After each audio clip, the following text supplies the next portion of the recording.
You'll die before you ever meet your true self. What if I told you something terrifying? That the person you think you are isn't real. Not in the way you hope, not in the way you feel. That the voice in your head, the one narrating your life, filtering your choices, reacting to every situation, was built not by freedom, but by fear. And worse, that most people will go to their grave without ever realizing it. They will die having never met their true self. Because here's the uncomfortable truth. You weren't born as who you are right now. You became this, piece by piece, in reaction to other people's expectations, disappointments, and demands. And somewhere along the way, the original, you got lost. From the moment we're born, the world starts shaping us. Parents, teachers, society, they all hand us masks.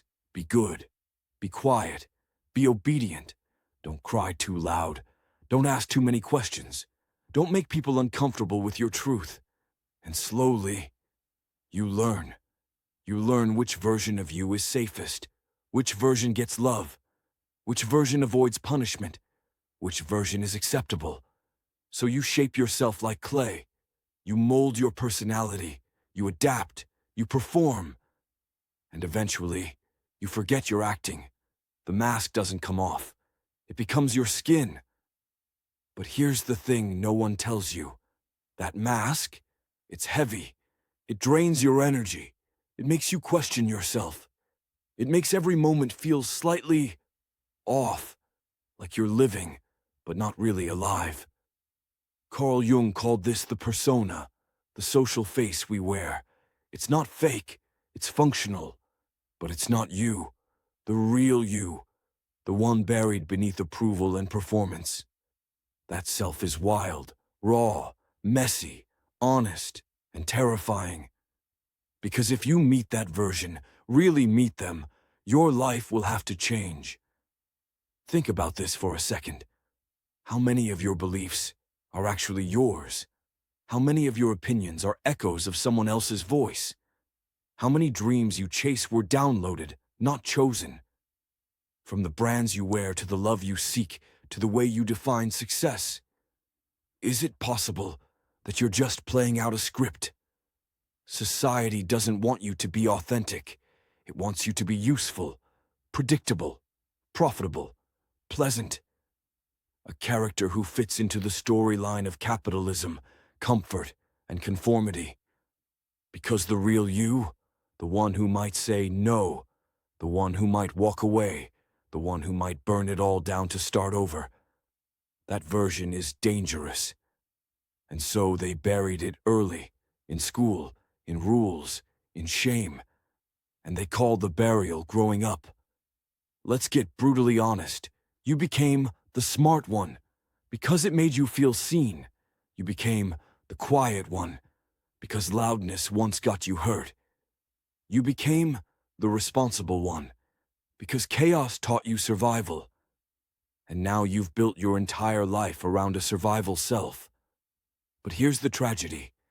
Your survival self is afraid of the real you. Because the real you feels unpredictable, emotional, angry, free, but also deeply alive. And you wonder why life feels numb, why joy feels distant, why you can't seem to find meaning, even when you've done everything right. It's because the actor has taken over the stage, and the soul is still trapped in the wings. Real freedom doesn't come from achievement. It doesn't come from validation. It doesn't even come from happiness. It comes from remembering who you were before the world told you who to be. But here's the brutal truth. That remembering will cost you everything fake. Your image, your approval, your comfort. People will leave. You will grieve the person you thought you were, and your ego will scream in protest because it doesn't want to die. It has kept you safe for years, even if it kept you small. But if you don't let that version of you die, you'll never be born. Most people don't change because change feels like death. And in a way, it is. But ask yourself, Is your current life actually living, or are you just maintaining a mask to keep the peace?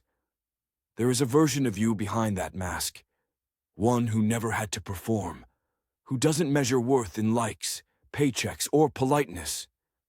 A self that is unapologetic, present, and whole. Not perfect, but real. That self isn't found. That self is remembered. And you remember by unlearning, by sitting with discomfort, by facing the parts of you that feel too loud, too emotional, too complicated. Because those are the parts they made you bury. But those are also the parts that make you, you. So here's the choice. Keep living as the character you were trained to be, or risk everything to finally meet the person you actually are.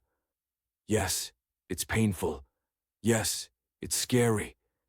Yes, it will break you. But what's the alternative? A quiet life of hidden truth. A funeral with a name no one really knew. A soul that never got to speak.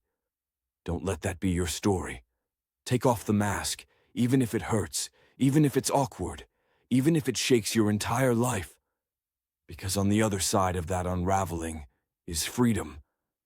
And for the first time, you won't just be alive, you'll be awake.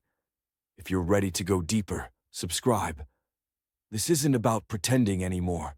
This is about remembering.